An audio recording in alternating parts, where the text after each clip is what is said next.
Hello everyone, welcome to the HardReset channel, and today I'm going to show you how to show battery percentage in the status bar on the iPhone 17 Pro and 17 Pro Max.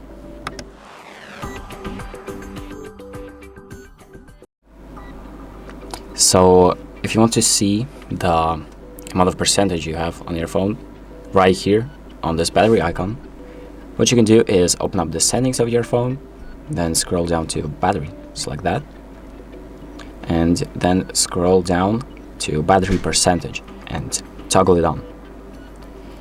And here, as you can see, once it's toggled on, you can see the percentage of your battery. For me, it's 75. And that is pretty much it. So thank you for watching. I hope this video helps you, and make sure to like and subscribe.